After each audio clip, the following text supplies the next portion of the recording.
The situation is very dire. The whole subsector is about to fall because of these cursed heretics. We need Inquisitor Ostromandius on the case. Where is he? He's not painted yet, sir. Throne.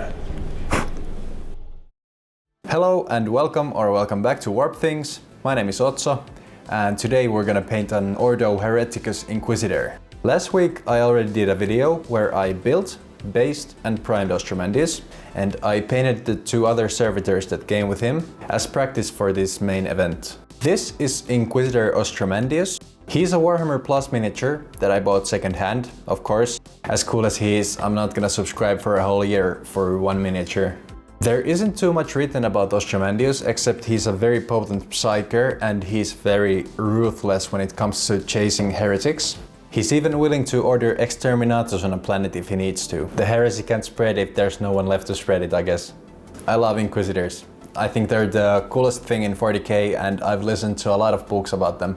All the Eisenhorns, Raveners, Beckwins and the Horisian Wars at least. Inquisitors are no doubt the biggest dicks in 40k. Of course, all of the Inquisitors are very different because all of them have differing views and differing ways of acting against heresy. I think as limited miniatures come, this one might be one of the best because the FOMO aspect isn't that crazy. I don't think he's a very good gaming piece, at least not to my knowledge. He's more meant as a display character for sure. And for Inquisitors, I think people either really like them or they don't care at all. And I'm the former, so I had to have it, and now I'm gonna paint it to the best of my ability. In the last video I already built, based and primed Ostromandius, so I can jump straight into painting. I had him tacked together for priming and took him apart into a few sub-assemblies for easier painting. I like doing that with my minis when I'm tryharding. No crack or crevice will be left unpainted. First up, his head. I used a paintbrush as a makeshift painting handle for his noggin. I started by base coating the skin with Bugman's Glow. It's one of my favorite paints of all time, and it's a very good dark base for light sickly skin. It covered well on the Zenithal Prime. Everything else got a base coat of black, also his eye socket. Then I washed the part where the mask meets his skin with Reichland Flesh Shade. Eyeballs are not pure white, I mean, they kinda are, but only in bright light. If the face is even a bit in shadow, of course, white isn't gonna be white anymore. So I think painting a pure white blob in there sometimes looks a bit goofy. So what I did, I mixed a bright skin tone with white to make it more off-white for a more natural look. I held my breath as I painted a thin sliver of the off-white into his eye, trying my best to keep inside the black outline. As it dried, I defined the wrinkles on his eyelids with a bit more thin black. Then I bit the bullet and painted the black dot on his eye, closer to his upper eyelid. I had to give it a few tries, but I think it turned out very well and makes him look angry. I'm glad that he's lost his other eye, cause I don't want to paint this again.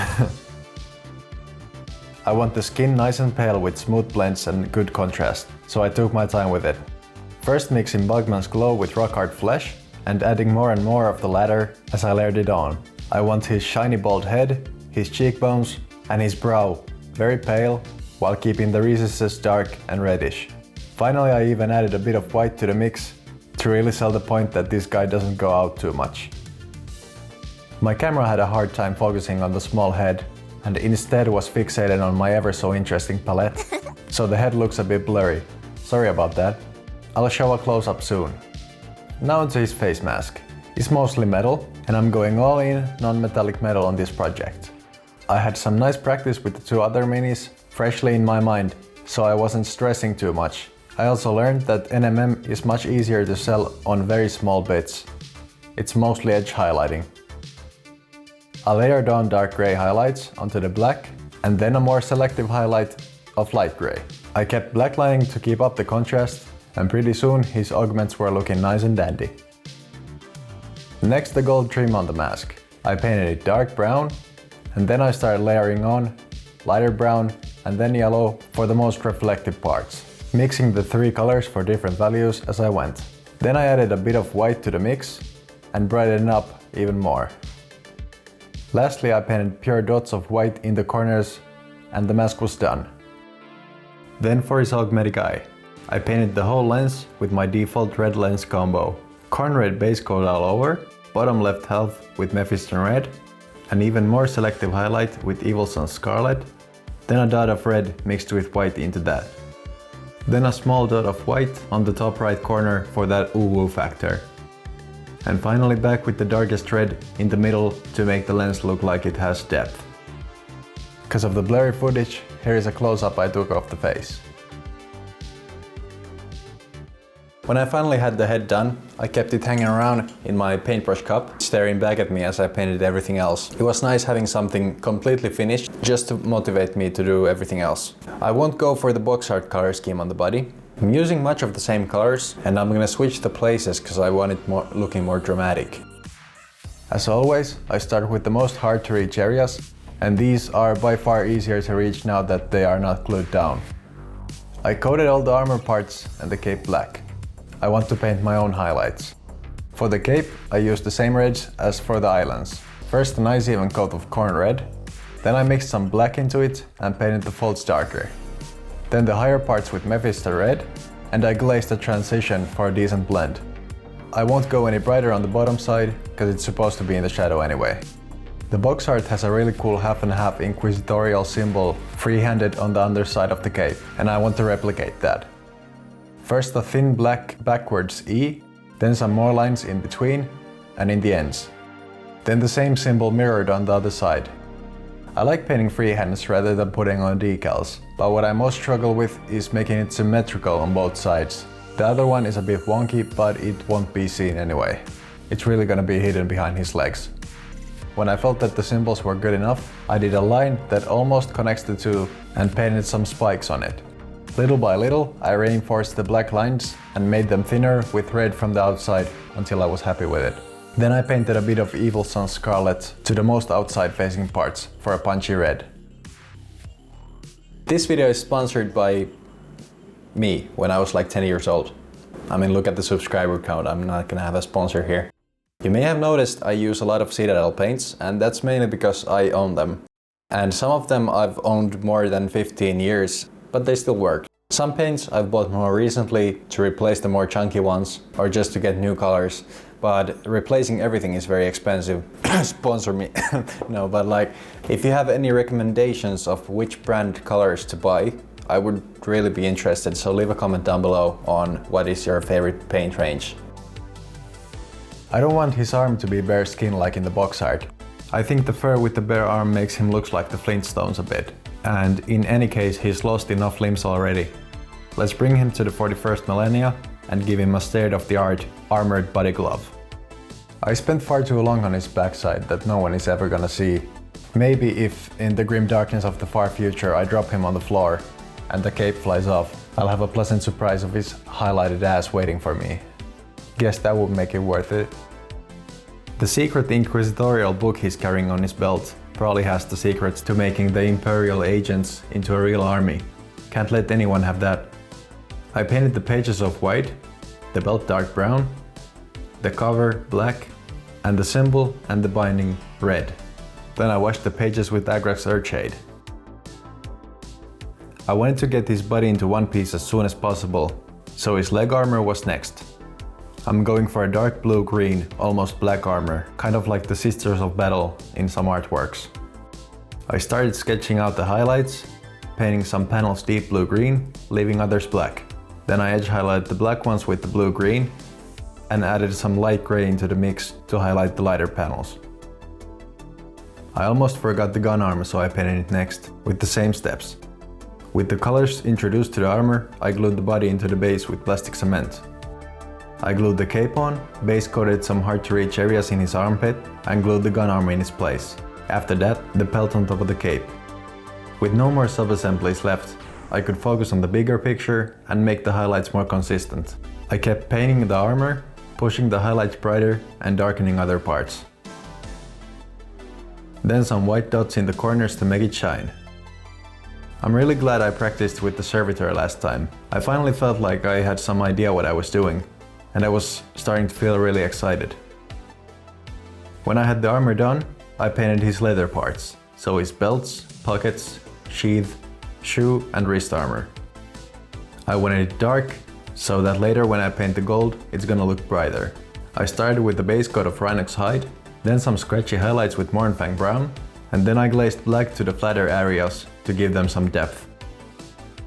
Next were the steel parts. With the servitor I used Incubi Darkness to introduce some blue into the steel, but now I had used that color for the armor. There aren't many steel parts on this guy anyway, so to differentiate, I kept it very grayscale. Highlighting up from black with dark gray, and then with light gray. I left the last highlights for when I paint the sword. I wanted to paint it on its own. The sword that Ostromandius is wielding is not a power sword, it's a force sword. And though they look a bit similar, they are very different. The power sword, as the name suggests, is charged with power, but the force weapon is more of an extension of a psyker's mind. Let's say an ordinary guardsman was using a force sword. They're basically using a very expensive sword. But if a psyker uses a force sword, they can channel warp energy straight into someone by slashing them, damaging both body and mind. So it's very strong against things like aliens and demons, and perfect for an Inquisitor. This was my second time ever attempting a non-metallic metal sword. I had some trouble getting the highlights where I wanted them on the flat surfaces, but I played around until it looked cool. When I had the color ranging from flat black to bright gray, I knew I was onto something. After I laid a white edge highlight to the edge of the blade, I was really feeling it. I did some white micro scratches on the top half and glazed some black on the lower half to make it darker. I did the final highlights to the other metals as well. Now for the force part on the force sword. I started glazing a light turquoise from the darkest part up to the hilt of the sword. Then I did the opposite on the opposite part. The thing with glazing is that more paints get deposited wherever you lift the brush off, so more turquoise is left at the end of the brush stroke. When I had the desired amount of force on the sword, I redid the white edge highlights, and the blade was done. For a break from all the grey and black, I decided to paint all the red parts next. That's his gun, shoulder trim, sword hilt, dick banner, and the hammered looking plates on his chest, leg and Inquisitor symbol. Ostromandius' gun is an Inferno pistol, and that's a fancy word for a fancy pistol-sized meltagun. In the lore, they are very rare and almost impossible to recreate. They're mostly used by high-ranking members of the Adeptus Sororitas and also Inquisitors in Ordo Hereticus. Oh yeah, Commander Dante also has one. So yeah, I would paint mine red too if I had one. I used the same triad of reds as before to keep it uniform, but on the metallic parts, I added a bit of yellow into the highlights. Then I painted a white edge highlight on the most upwards facing edges and glazed back over it with red to make it as bright as possible. After highlighting the banged up metals, I used the bumps as my advantage to put a wash on them, drawing it away from the middle to the sides. I painted the decoration on his dick banner off camera, the same way I did his armor. I rarely use speed paints. I feel like I expect way too much of them, and when the result after just one coat isn't like a finished model, I get frustrated. I think I just should practice more with them. People get really cool and fast results by slap chopping, and that's something I think I should try sometime. For me, they're a really good starting point for a really bumpy and natural looking surface after a zenithal highlight. I have no idea why Ostromandius has a hand hanging from his belt, but it's there so it's gonna get painted. I mixed Skeleton Horde contrast paint with Agrax Earthshade and gave it 2 coats. Then I enforced the shadows and highlighted the palm and the fingers with tan. Another place where I wanted some quick values fast was the pelt on his shoulders. I made a mix of dark grey and dark brown speed paint and painted 2 coats. Then I highlighted all the bumps in the fur with grey and gave it a very thin coat of the same slurry again. I probably could have gotten the same result much faster and easier, but I was unsure of the color I wanted the fur to be, so I had to experiment. I mixed some light tan to the grey and painted the bumps again. This time I washed it with thinned down Agrax Earthshade. After it was completely dry, I used the same tan grey mix to dry brush it, and I called it down for now. Now I could do the cape without having to worry about if I'm gonna dry brush the fur or not. I painted the outside of the cape black. Then I stippled on some highlights with grey on the folds. While it was drying, I used the same colors on the book, his body glove and, well, glove. I want some interest to the back of the model too, so I painted the same freehand symbols and the line that I did on the other side, but this time inverting the colors. It was somewhat easier on this side with a proper painting handle and more space.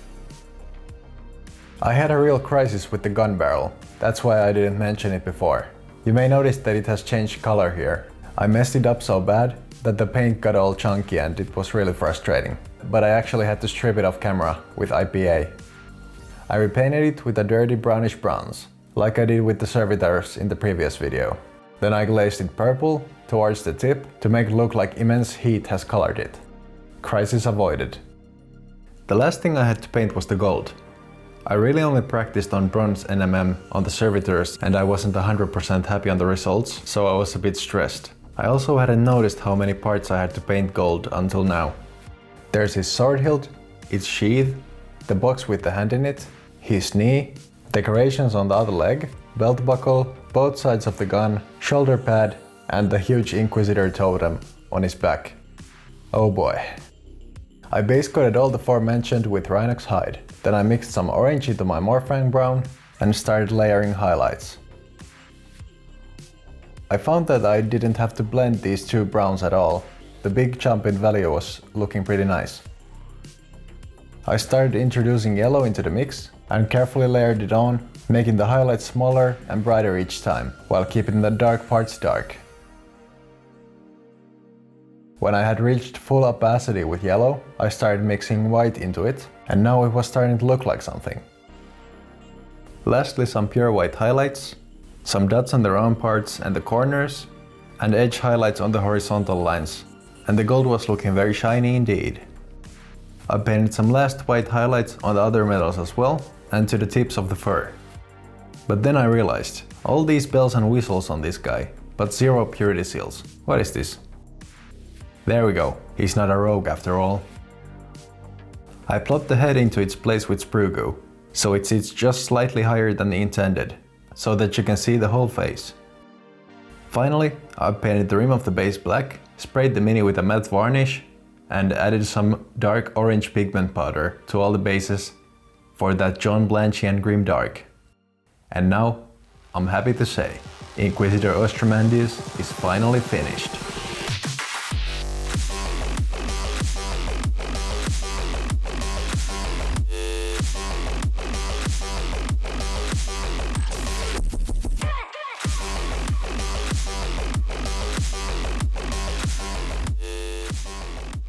I've never tried so hard on a miniature before, and I'm not even sure how long it took, but I have to say it was worth it though.